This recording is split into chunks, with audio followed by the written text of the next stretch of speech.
तो अपने आहार के लिए बच्चे पैदा करवा रखे। जैसे गीता जी अध्याय नंबर 7 के श्लोक नंबर 12 में कहा कि तीनों गुणों के भाव से जो कुछ भी उत्पन्न, जो कुछ भी हो रहा है उसका मुख्य कारण मैं हूं, उसका निमित्त मैं हूं। वो मुझसे ही हो रहे हैं ऐसा जान, लेकिन मैं इनमें नहीं, ये मुझ में नहीं। क्योंकि रजगुण ब्रह्मा से संतान उत्पत्ति ये काल के लिए, सतगुण विष्णु से हमारे एक दूसरे मोह ममता की सती थी, ये भी काल के लिए यहां रोके रखा है। और भगवान तमगुण शिव जी से हमारा संहार करवा देना, ये भी काल के लिए। तो कहते हैं जो परमात्मा कबीर जी की शरण में आ गए उनका असर हो नहीं सकता, वो काल के जाल में रह नहीं सकते, उन पर काग का यानी काल का असर नहीं हो सकता। तो एक का सत्संग सुना था उस बेटी ने, दामोदर की पत्नी ने, धर्मवती ने सत्संग सुना, परमात्मा ने विचार व्यक्त किए थे। और वो ब्रह्मा ये विष्णु शिव जी शंकर की कति कट्टर पुजारी थे वह सेठ जी। परमात्मा ने उस दिन सत्संग सुनाया और कहा भाई 2 दिन की गुजरान जगत में है, आज तुम्हारे पास सब कुछ है, संपत्ति है, सेठ है, कल को पैसा हमारी मृत्यु हो जा के साथ चलेगा। तो इस प्रकार के काफी उदाहरण दिए परमात्मा ने। उस बेटी कहती सास, और फिर ये कहा भाई गुरु बिन माला फेरते, गुरु बिन देते दान, गुरु बिन दोनों निष्फल हैं, चाहे पूछो वेद पुराण। अब वह बेटी नाम तो किसी गुरु को तो बना नहीं रखा था, लेकिन साधना बहुत करती थी। फिर उसको पता चला गुरु बिना तो सारी वे व्यर्थ है। परमात्मा कबीर जी ने समझा था कि राम कृष्ण से कौन बड़ा, उन्हों भी गुरु कीन, और 3 लोग के वह धनी गुरु अज्ञात। कहते राम कृष्ण को तो आप बड़ा मानते हो, यहाँ का सुप्रीम मान रहे हो तुम्हारी अपनी सोच से, और उन्होंने भी गुरु बनाए। वशिष्ठ मुनि को श्री रामचंद्र जी ने गुरु बनाया, और दुर्वासा जी को श्री कृष्ण जी ने गुरु बनाया। संदीपनी जो थे श्री कृष्ण जी के अक्षर ज्ञान के गुरु थे, जैसे टीचर होया करे। आध्यात्मिक ज्ञान के गुरु दुर्वासा जी थे। तो उस बेटी का समझ में आ गया भाई सचमुच गुरु तो बनाना चाहिए। अब उसके सामने एक समस्या आ गई बेटी के, उस धर्मवती के। उसने अपनी सहेली से कहा बहन मत नाम लूंगी, मत नाम लेना चाहती हूँ, कल न जीवन मेरा जीवन मृत्यु होगी तो जीवन नहीं रहा था, क्या करूंगी मैं। और परमात्मा कहते थे कि मेरी शरण में आने से तुम्हारी अकाल मृत्यु होगी, वह भी नहीं होगी, यह गारंटी देता हूं। अब उस बेटी के इस बात का भी डर हो गया, क्योंकि ज्ञान जब हो जाता है ना इस जीवन का, मनुष्य जन्म के महत्व से जब परिचित हो जाता है, एक एक पल भारी हो जाए अच्छी आत्मा को, हे भगवान कहते मृत्यु हो जाए कल में, और नाम बिना रह जाऊं मैं। उसने अपनी सहेली से जो उसके जिसके घर में सत्संग हो रहा था उससे कहा बहन मैं नाम लूंगी। वह बोली आजा गुरु जी के पास चल, नाम ले ले। मेरे सामने एक समस्या आ गई, क्या कि मैं कोई भी कार्य अपने पति से के पीछे से नहीं करती, उसकी आज्ञा के बिना मैं कोई कार्य नहीं करती। और मैं असमंजस में फंस गई बहन के नाम में लेना चाहूं, मेरी तो रात भी ना कटे, कल दिन भी पूरा ना हो मेरे पे। अब इसका समाधान कैसे हो। और पति की आज्ञा मैंने मिली नहीं, मैं नहीं चाहती कि कोई ऐसा समस्या आवे मेरे को। कहने लगी इसका समाधान था, फिर गुरुजी बताओगे, चल उनके पास चलते प्रार्थना करें। उसने सारी कहानी बता दी। परमात्मा ने कहा बेटा ना तो तेरे पति के साथ तेरा जन्म होया और ना ही तेरे तू गेल मरेगी। अपने पति की प्रत्येक बात का तू पालन कर, लेकिन अपने जीवन के फैसले में, सौदे में किसी से सलाह लेने की जरूरत नहीं। अपने जो भक्तिहीन प्राणी थे, अपने जीवन की तू खुद जिम्मेवार है, और अपना नाम ले बेटा। कल किसने के मेरा कल मृत्यु होगी, तेरा पति कौन सा तेरा गेल मरेगा। तन्ने बोलिए भगवान नाम तो मैं लेऊंगी और यह इज्जत भी आप रखियो, रोज प्रार्थना करती मन मन में, हे परमात्मा मेरे पति की बुद्धि बदलियो, कदे मेरे तो नाराज हो जाए। नाम लेकी भक्ति शुरू कर दी। सेठ जी आगे अपने व्यापार पर से वापस। तो उसने और उस दिन भी सत्संग दे खेल मालिक का, उस दिन भी सत्संग मालिक नजर रखा। कहते सोशल चिदर मैं करूं अपने जन के काज। वहीं थोड़ी सी दूरी पर सत्संग था, उधर से सेठ जी आ गया।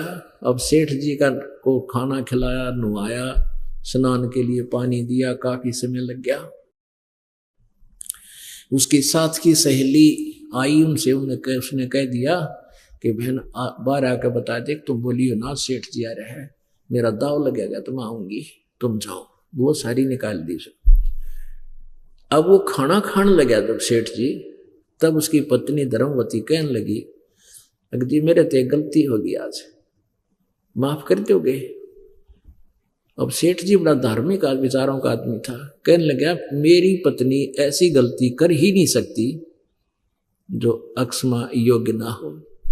अकना जी एक भूल बन गई मेरे पे, मैंने अंदर तेन प्रार्थना करी है, भगवान इज्जत रखिए, इसकी बुद्धि बदलिए गुरुदेव।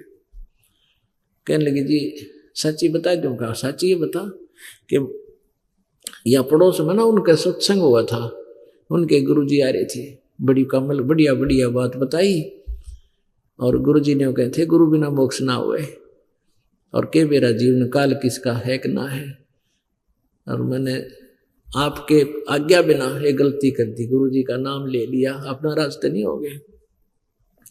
अब वो धार्मिक आदमी होते हैं और फिर परमात्मा रजा बख्शते अपने बच्चों पे। उसके मन में जरा सा मलाल नहीं आने दिया और कहा कोई बात ना, भक्ति बहुत अच्छी बात, भगवान का नाम मत लिया है, इसमें बुरी क्या कर दी तने, इसमें क्या गलती कर दी, और क्या पूछना है तो अच्छी बात का के सलाह लेनी थी, बहुत अच्छा किया। और ये तो सब बैके हैं, गुरु बिन ज्ञान नहीं, गुरु बिन भक्ति मोक्ष नहीं होता, अच्छा किया। अब उसने सोचा यह बलाता टली भाई, चलो कोई नहीं, नाराजगी व्यक्त करी से।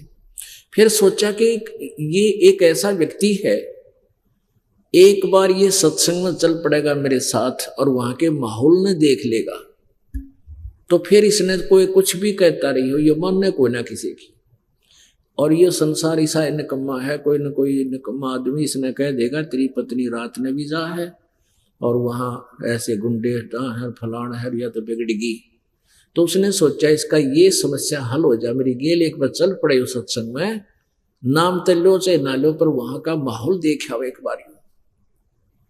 तो उसने कहा जी आज गुरु जी का सत्संग है, और गुरु जी का संदेश आया था बेटी सत्संग में आइए, तो और मेरी सहेली सारी चली गई, मैं आपके आने से लेट होगी, आप मेरे साथ चलोगे सत्संग में। अब वो कहने लगा धर्मवती चलता मैं पढ़ूंगा, और मैं थका आ रहा, रास्ते में काफी लंबा सफर करके आया हूँ, मैं जाते मेरे लटके आवेंगे, मेरा के सत्संग में जाना ना, आप चली जाओ, अपनी कोई सहेली न ले जाओ। ने बोले जी सारी जाली आप नो करियो, पाछे न बैठ जियो, नींद आओ तो लौट जियो, कोई ना नाटे। अब उसको पता था कि इतना भगवान आत्मा है, वहां चला गया तो सो लिया, फिर तो ऐसा सत्संग करते हैं गुरुदेव, नींद तो सो को चली जाएगी इसकी। तो उसने सोचा रहा दुखी होगी, कोई बात ना, ले चल पड़ता, अच्छा जी मैं चलता हूं तेरे साथ। अब वहां परमात्मा ने सत्संग शुरू कर दिया। अब सत्संग के अंदर बताया गया भाई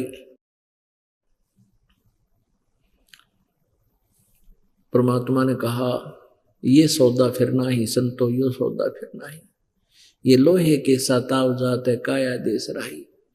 बहुत से लंबे लंबे मालिक ने विचार दिए कहने, और उस लाला जी की नींद आराम होगी, अरे तेरा गजब हुई। फिर उसके मन में यह शंका थी कि मैं पूजा तो करता हूँ विष्णु जी की, और भगवान विष्णु का तो मैं पुजारी हूँ, तो परमात्मा ने उसके मन की बात समझकर जो आंट लाग रही थी वो प्रश्न हल कर दिया। कहने लगे भाई कुछ भक्त प्रश्न करते हैं, परमात्मा ने सारी सृष्टि रचना सुनाई कि ऐसे ऐसे हम वहां से आए थे, ब्रह्मा विष्णु महेश की उत्पत्ति ऐसे हुई है, और ये तीन लोक के भगवान हैं, ये कर्म में जैसा कर्म करोगे वैसा ही फल देते हैं, क्योंकि उस समय परमात्मा ऐसा मोटा मोटा सा ज्ञान दिया करते थे ऐसे स्थान पर कि भी ब्रह्मा विष्णु महेश तो जैसा तुम कर्म करोगे वैसा ही फल देंगे, आपके भाग्य में कोई आपत्ति है तो ये टाल नहीं सकते, वैसा ही देना पड़ेगा, वैसा ही ये भोगते हैं, स्वयं भी भोगते हैं। प्रमाण दिए, जैसे श्री रामचंद्र जी को श्राप दे दिया था नारद जी ने, मैं पत्नी के वियोग में दुखी हूं, तू भी सारी उम्र ऐसे ही रहेगा। तो काफी उदाहरण दिए, लाला जी का सारे फिट हो गए। भाई बात तो सच्ची है। तो कई भक्त परमात्मा कहते, कई भक्त ये प्रश्न करते हैं कि श्री कृष्ण जी ने ताम्रध्वज को, मोरध्वज के बेटे ताम्रध्वज को आर्य से चिरवा के जीवित कर दिया था, तो क्या ये भगवान नहीं थे? कबीर जी कहते थे पूर्ण परमात्मा और है भाई, मैं उसी का संदेशा लेकर आया हूं। अपनी ही डबल रोल करते थे और कभी कभी कह देते थे हम ही अलखला हैं कुतुब गोस और पीर, गरीबदास खालिक दनी हमारा नाम कबीर। कहते भाई, और फिर परमात्मा ने फिर कहा कि हम उनसे प्रश्न करते हैं कि श्री कृष्ण जी ने अपने सगे भांजे अभिमन्यु को जीवित क्यों नहीं किया? वो नहीं कर सके, जबकि महाभारत के युद्ध में प्रथम दिन ही चक्रव्यूह में मारे गए थे। इकलौता पुत्र था, सुभद्रा रो रही थी, श्री कृष्ण रोए थे, पांचों पांडव हाहाकार माच के उनका कुल नाश हुआ था। श्री कृष्ण जी वहां ठीक नहीं कर सके।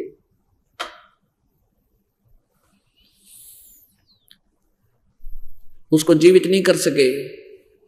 कारण क्या था कि मोरध्वज राजा के पुत्र ताम्रध्वज की आयु शेष थी, उसको तो एक जाकर के बीच में उसकी कटवा करके जीवित कर दिया। इतनी इनके अंदर पावर है, लेकिन उम्र नहीं बढ़ा सकते, कर्म के दंड को टाल नहीं सकते, और अभिमन्यु का की आयु शेष नहीं थी। अब यह बात खटकी और कहते हैं कोयल के बच्चे और काग के इतना अंतर हो से, एक के चोट से धारिया जिन मिलन दाचा। उसी समय अपनी पत्नी से कहने लगा भगवान मैं तो नाम लूंगा। तो वो कहने लगे जी गुरु जी से मैं बात कर लेती हूँ, अब ले लो नाम, बड़ी अच्छी बात। तो परमात्मा के पास वो लड़की गई कि ऐसे ऐसे आपका भगत आया था जी, और मैं ले आई थी तो बड़ो बुला के, और आपने बड़ी दया करी, आपकी कृपा से जिसके मन में कोई दोष नहीं आया, मैंने इससे स्पष्ट बता दिया। तो ये कहने लगा बहुत अच्छा किया, तेने नाम ले लिया तो बहुत अच्छी बात, परमात्मा आपने ही इसकी बुद्धि बदली है। और अब ये नाम लेने की कह रहे हैं। परमात्मा बोले बुला बेटी, बुला लिया। हाँ भाई सेठ जी नाम ले होगा? कहा जी उपदेश लूंगा। बात सुन ले भाई, गुरु जी की भक्ति करे ना जब, और देवता की पूजा ना चलती, वह सारी घर सारी मूर्ति उठानी पड़ेगी जहां तू पूजा करता है। अन्य देवता की पूजा नहीं करनी, केवल एक परमात्मा की भक्ति बताऊंगा, वो साधना कर, और गुरु जी के अतिरिक्त किसी में आस्था तेरी होनी नहीं चाहिए। तो सेठ जी ने बोला जी मैं सौदा करना जानता हूँ, व्यापारी हूँ, मैंने खूब समझ लिया ज्ञान आपका, एक नंबर का ज्ञान आपका, और मैं भी व्यापारी हूँ, सौदागर हूँ, कच्चा काम नहीं करता मैं। आज के बाद आपके अतिरिक्त दास किसी ने नहीं पूछेगा, मेरा नाम दे दो।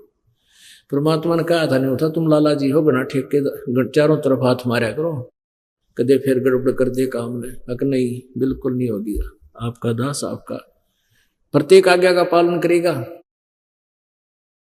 अब उसके कुछ लेकर नाम चला गया और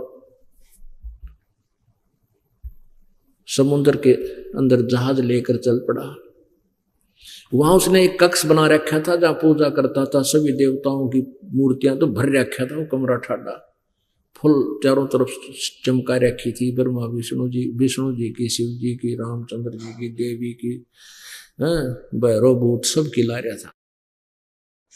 जाके सबसे पहले वो सारी मूर्ति जल प्रवाह कर दी।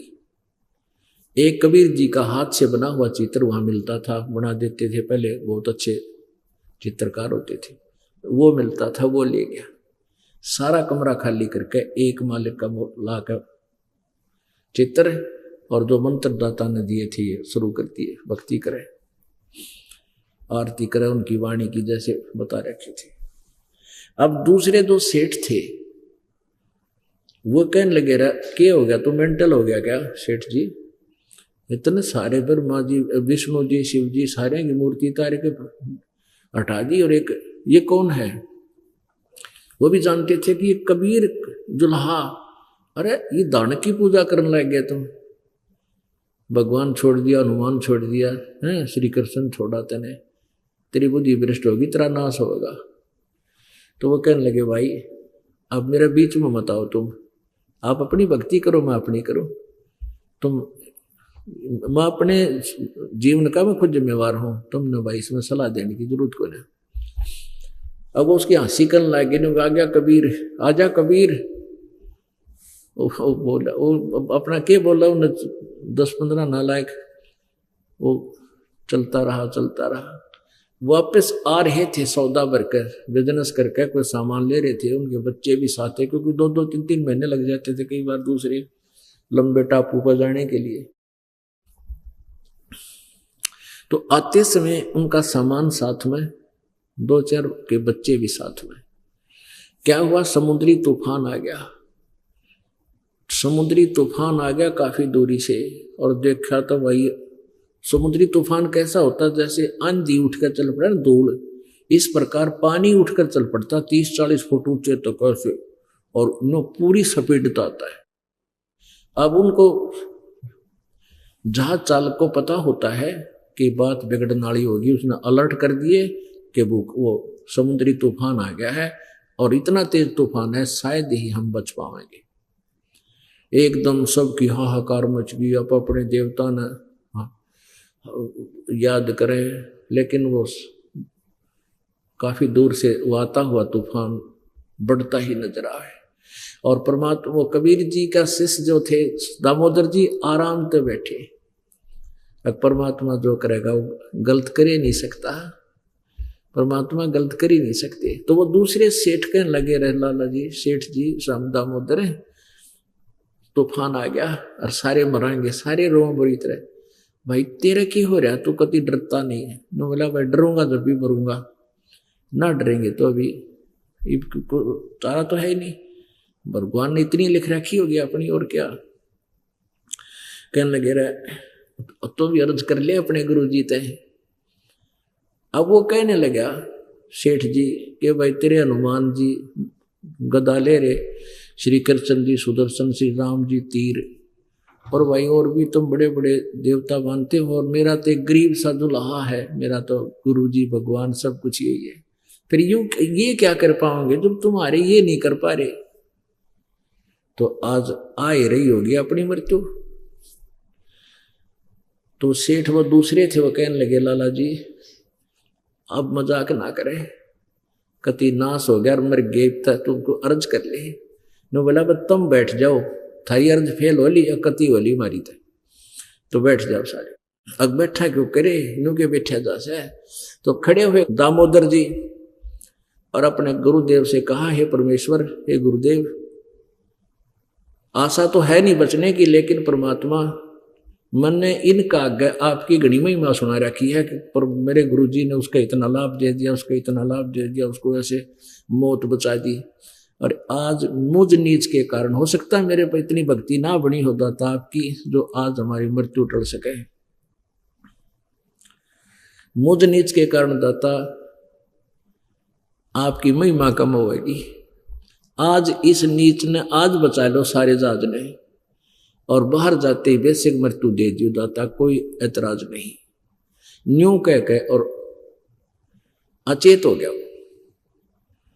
अचेत हो गया तो इतने में क्या देखा है कि एकदम वो तूफान जो समुद्री तूफान था एकदम न्यू जाता दिखा, जैसे बिल्कुल, और कति शांत हो गया समुद्र, हलचल नहीं रही, ना तो जहाज न्यू होने लग गया था, और कति एकदम शांत है। सतगुरु जो चावे सो कर ही, 14 कोट दूत जम डर ही, ऊत भूत जम त्रास निवारे, चित्रगुप्त के कागज पाड़े। वो चित्रगुप्त के कागज पाड़ दिए, ना मौत थी सारे की। अब दामोदर सेठ जी होश में आए और कति शांतर सब खुशी मना रहे, और उसने ने कहा, जय हो दामोदर सेठ की, जय हो दामोदर सेठ की, आज जान बचा दी। दामोदर सेठ बोला, भाई नहीं, मेरे कबीर भगवान की जय बोलो, उनकी दया से रक्षा हुई। उधर से क्या होता, कबीर जी सत्संग कर रहे थे एक भगत के घर में, सर्दियों के दिन थे। कुछ भगत ऐसे होते हैं जिनका कुछ विश्वास होता है कुछ ना होता है। वह भी बैठे थे, 50-60 भगत बैठे थे, परमात्मा सत्संग कर रहे थे, आसन पर बैठ के। थोड़ी देर में क्या किया मालिक ने, ऐसे करकर ऐसे कर दिया। वो तंत्रयामी थे कि सामने वाले 2-3 मूर्ख बैठे, इनका यकीन कोई ना, उनका छींटे लगे। तो और भक्तों का भी लगे। भक्तों ने पूछे, गुरुदेव क्या हो गया आपको? आपका तो सारे केस भीज गए पानी में। परमात्मा कहने लगे, कबीर जी के दामोदर सेठ का भाई जहाज डूबा था, उसको बचा के आया हूं, नहीं तो नाश हो गया था। उसने पुकारा मेरे को हृदय से। तो और ना किसी का जच्चिया बात, किसी का ना यकीन हुआ। और नो सोचे गुरु जी यहाँ बैठे, पसीने आगे होंगे, शब्द गांव में थे, सत्संग कर रहे थे हैं, और वैसे ही कह रहे थे। तो वो वहां से जहाज के लोग चलकर आए, 2-3 दिन 4 दिन लग गया, हफ्ता लग गया। उस दिन भी सत्संग कर रहे थे परमात्मा किसी के घर में। और वो सारे वही, क्योंकि उस समय थोड़ी सी संगत होती थी, जहां सत्संग होता था सारे आ जाया करते, काशी शहर के। तो उस दिन भी सत्संग कर रहे थे परमात्मा। अब दामोदर सेठ जी सीधे कबीर जी की कुटिया पर गए, साथ में वो सेठ जितने और थे वह भी कहने लगे, हम भी आपके गुरुजी का नाम लेंगे। आज तो हमें पता लग गया वो परम शक्ति है। तो सारे 10, 15, 20 जितने जहाज में व्यापारी थे वह और दामोदर वहां पहुंच गए, कुटिया पर गए। कुटिया से पता चला झोपड़ी से कि वहां उनका सत्संग हो रहा है, वो वहां पहुंच गए। बाहर आकर जय जयकार कर, जय हो कबीर जी की, जय हो कबीर भगवान की, जय हो कबीर जी की। अब जान बची, लाखों पाए। परमात्मा को तो पता था। पूछा, रहा देखना बाहर क्या शोर हो रहा है, सत्संग कर रहे थे। एक भक्त दामोदर जी को जाने था, उसने कहा, जी दामोदर सेठ आ रहा है, उसके साथ 10-20 भक्त हैं, लाला जी आपके दर्शन करना चाहते हैं। बोला वे बुला ले। आगे सारे नौकर, हे महाराज आपने हमारी जीवन बचा दिया, हे महाराज हमारी जिंदगी, हमारे बालक बचा दिए, सारी जिंदगी आपके हाथों में, आपके द्वारा दिया हुआ जीवन है। परमात्मा बोले, रे क्या बात भाई बताओ। तो वह राम कहानी बताई। तब उन बुद्धवा का कलाई जोड़े बैठे थे, न्यू गए थे, परमात्मा ने कहा था कि मैं उसका जहाज बचा के आया हूं। तो सारे उन सेठों ने भी नाम ले लिया। और परमात्मा का इस प्रकार ऐसे अपनी समर्थता का दिखा करके प्रभु ने 64 लाख शिष्यों को उपदेश दिया था, आज से 600 वर्ष पहले। रे नल नील यतन कर हार, तब सत गुरु से करी पुकार। रे नल नील यतन कर हार, तब सतगुरु से करी पुकार। जा सतरे खाल की अपार, सिंधु पे सिला तराने वाले। जा सत रे खाल की अपार, सिंधु पे सिला तराने वाले। धन धन सतगुरु सत कबीर भक्त की, पीड़ मिटाने वाले भक्त की, पीड़ मिटाने वाले भक्त की, पीड़ मिटाने वाले। धन धन सतगुरु सत कबीर भक्त की, पीड़ मिटाने वाले।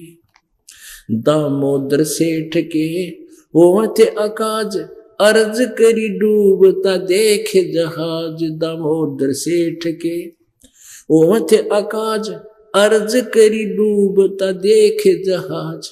लाज मेरी रखियो हो गरीब नवाज, समुद्र से पार लंगाने वाले। लाज मेरी रखियो गरीब नवाज, समुद्र से पार लंगाने वाले। धन धन सतगुरु सत कबीर भक्त की, पीड़ मिटाने वाले भक्त की, पीड़ मिटाने वाले भक्त की, पीड़ मिटाने वाले धन धन सतगुरु सत कबीर भक्त की, पीड़ मिटाने वाली। डसी सर्प ने जब जा पुकारी, इंद्रमती अकुला, डसी सर्प ने जब जाए पुकारी, इंद्रमती अकुलाए आपने तुरंत करी सहाय बेरोली, मंत्र सुनाने वाले आपने तुरंत करी सहाय बेरोली, मंत्र सुनाने वाले। धन धन सतगुरु सत कबीर भक्त की, पीड़ मिटाने वाले भक्त की, पीड़ मिटाने वाले भक्त की, पीड़ मिटाने वाले। धन धन सतगुरु सत कबीर भक्त की, पीड़ मिटाने वाले। कह कर जोड़ दीन धर्मदास दरस दे, पूर्ण करियो आस। कह कर जोड़ दीन धर्मदास दरस दे, पूर्ण करियो आस। काटियो जन्म मरण की तरास, सत्य पद प्राप्त कराने वाले। मेट